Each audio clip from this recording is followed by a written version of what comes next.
Hello again to everybody. Welcome. This is Group 5's presentation. We've got Jennifer, Lauren, and Haley here. I'm going to go ahead and turn the time on over to them, and they've got a great presentation for us. Go ahead, guys. Okay, so we are group number 5, and we are asked to present on professional member organizations in the healthcare industry. Next slide, please. The first thing we will be covering are the definitions. We'll be defining both professional organizations and advocacy organizations, and then comparing the two. So I wanted to describe professional organizations by first using a metaphor that I really liked online. And it said, being in school is kind of like having a safety net. You have a network of peers for support, and you have teachers who will answer all of your career-related questions. But what happens when you graduate? For yourself in the world of healthcare? Not exactly. Professional healthcare organizations can be great resources for many things, including jobs, networking, continuing education, and professional conferences. The healthcare industry encompasses many professions, and you'll find a professional organization for most of them. So as that explanation said, a professional organization is a great resource to its members. In the healthcare industry, it, like it says on the slide, updates the skills and knowledge that are necessary to function effectively in today's healthcare environment, provides education, certification, networking, and advocacy, maintains control and oversight, and works with the members to develop professionalism. I personally had no idea that these existed before being assigned this project, and it's very relieving to know that I can have further guidance after I graduate. It's also important to note that these organizations are updating and working hard to improve the healthcare system. Next slide. So advocacy organizations are also pretty cool, but unlike professional organizations, they are more focused on helping the people and the general public health. So for example, like it says on the slide, these organizations assist in patient navigation of the healthcare system to address any healthcare needs and promotes public health by teaching about health benefits, programs, and resources. Next slide. So the significant differences between these organizations lie in what they are trying to improve. Professional organizations are focused on improving the healthcare industry, while advocacy programs are concentrated on the health of the people. They both have a goal of educating people, but who they educate and their overall goals are different.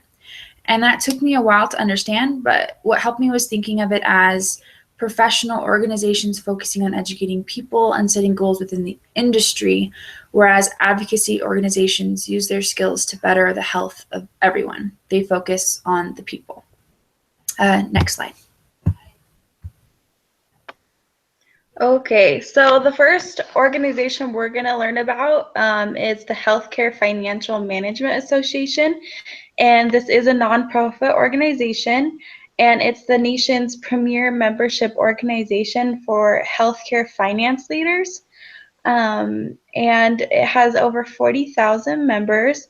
The HFMA works with other healthcare associations and industry groups to meet the challenges of modern healthcare environment by providing education, analysis, and guidance. So what this does is pretty much is an organization to help increase the healthcare's financial situation and provide education on how you can better increase that. And so I liked that their mission statement is, our mission is to lead the financial management of healthcare. Next slide. And just some benefits of being an HFMA member is, you're able to network and meet colleagues and connect with other local marketplaces. You're able to attend all of these conferences and seminars and online courses. You're able to be part of their weekly newsletter, and you're also able to get discounts on their products and services.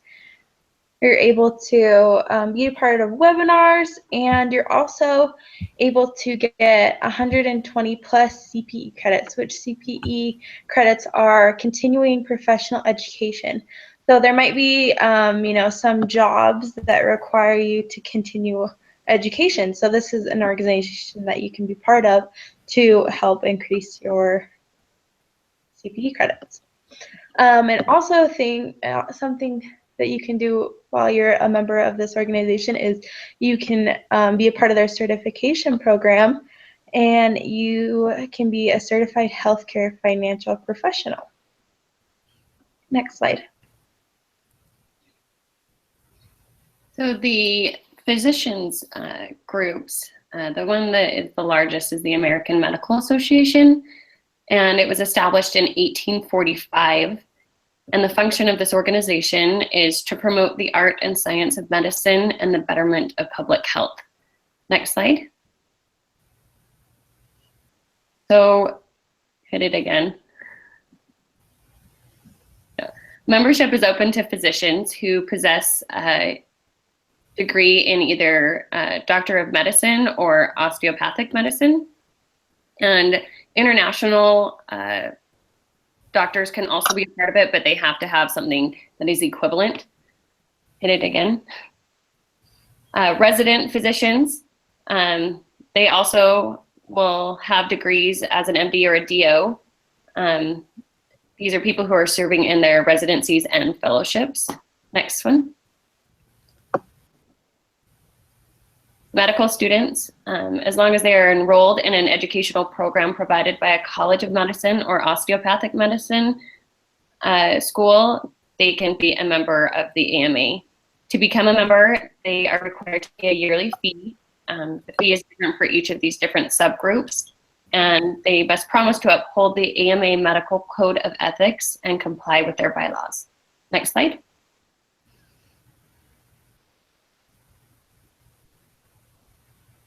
The benefits of joining the AMA, and actually there are different benefits for each of those subcategories, but some of the same ones are access to the JAMA network. That's the Journal of American Medical Association. It's a giant magazine that I've had plenty of in my home. Job opportunities, both paid and volunteer. AMA exclusive member discounts for automobiles and travel. So if you're in the market for a Mercedes-Benz, apparently this is the place to join. The Physician Outreach Leaders Program, where AMA members can receive recognition, earn rewards, and find support for outreach activities. Next slide.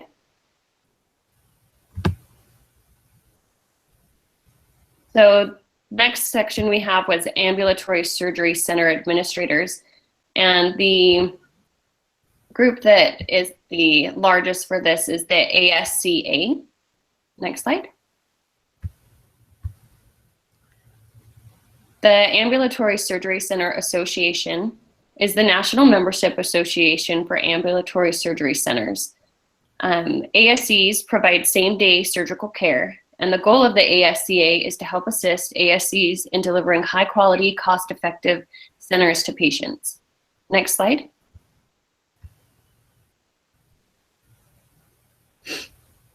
Membership. Membership is available to ASCs in operation and those in development. So a single physician is not allowed to join this particular group. It has to be an entire entity. Open ASCs must be accredited and have Medicare certification and are able to be reimbursed by insurers as an ASC or be state licensed. Next slide. The benefits of being an ASCA member: you have the ability to obtain continuing education units, connect with others in this field, and get updates on trends and issues. And that was up there, but staying ahead of current issues and trends. Next slide. Okay, so another organization we're going to learn about is the Medical Group Management Association. And this is another nonprofit organization that focuses on advancing medical practice leaders and their practices. MGMA provides the essential education, legislative information, and data and career resources to help improve patient services and operational efficiencies. So this is an organization that's just focused on medical management and how these medical practice leaders practice, their skills. So MGMA represents more than 33,000 administrators and executives and 18,000 healthcare organizations in which 385,000 physicians practice. Next slide. So a few benefits about being an MGMA member is, networking and management solutions and tools. You're able to be part of their publications, which is their newsletter and MGMA connection and so forth. You're also able to be part of their certification program, which is the Certified Medical Practice Executive and fellowship through the American College of Medical Practice Executives. And you're also able to be part of webinars and get advice on legislative and regulatory issues and benchmarking data tools. And you're also able to be part of their volunteer network. Next slide. So the last thing we're going to talk about is trade associations. And trade associations are an association of organizations that operates in a specific industry, and they're created to participate in public relations to further collective interests. So they'll collaborate between companies and take part in activities such as advertising, education, and publications. So some benefits of trade associations might be publications of newsletters and journals. Another example would be the shaping of policy and laws. Next slide. So this slide's pretty self-explanatory, but here are just some examples of trade associations. The first one is the Healthcare Supply Chain Association, which is also the HSCA, and that represents group purchasing organizations, including for-profit and not-for-profit corporations, as well as multi-hospital systems. And then the Advanced Medical Terminology Association, which represents medical technology companies and works to advance medical technology. And then the Health Industry Business Communications Council, or the HIBCC, and that's a primary standard setting and educational organization for healthcare barcoding. Next slide. And that's the end of Group 5. Woo! Woo! All right, great job. The only thing I'd ask, maybe when we do post this, if you could get a post of references. Oh, yep. Yeah. Yeah. That would be great. But you actually did a great job. Typically we'll do some question and answers. I don't know that there's too much more that I would even care to cover with this. I think the big thing with spending so much time talking about different organizations and different member organizations within healthcare is just to let you know that there are resources available to you, no matter what profession you're in, whether you're a doctor, MD, healthcare administration, whatever, or radiology tech, or respiratory therapy, nursing, whatever it might be. There's resources available to you. Obviously, they're going to come at somewhat of a price. I'm speaking monetarily. But there's also some good benefits to it as well. Jen, isn't your husband? He is. He's a physician. Is he a part of any organizations? He is. He's part of the. He's not part of the AMA any longer because he is in a specific, like the ASA, the anesthesia group, just because it fulfills those needs a little bit better. Yeah, so you'll hear things like the AMA. That's more of a general, broad term type of organization. But then when you even get into specific specialties, even if you're looking at healthcare administration or public health, there's specific ones, say for medical practices or urgent cares, high trauma centers, that type of thing too. So that's kind of what Jen's talking about there. So those groups help too because they have conferences that you can go to get your continuing education. Well, yeah, and you'll find most things within allied health do require some type of continuing education. So if you're lucky, you can go to a conference in Hawaii or other fun places too. But yeah, so that's great information. Is there anything you ladies would like to add before I let you go? Nothing that I can think of. All right. Well then, thank you for the hard work you put into this presentation. Great job. Enjoy your Memorial Day weekend. Everybody too. Thank Awesome. you. Too. Thank you. How do you want us to send you those references? If you want to just, when I post this presentation in the discussion forum next week, maybe if you just want to have a slide and attach it, that would be great. Does that make sense? Okay. Like, And when, like Add it to comment what we have right section? now. yeah, within discussion, post the slide that you have, or the whole presentation that you have right now, but just add a last slide with references too. Okay. Perfect. Awesome. Thank you very much. Thank you. All right. Thank you. Bye. Bye. Bye.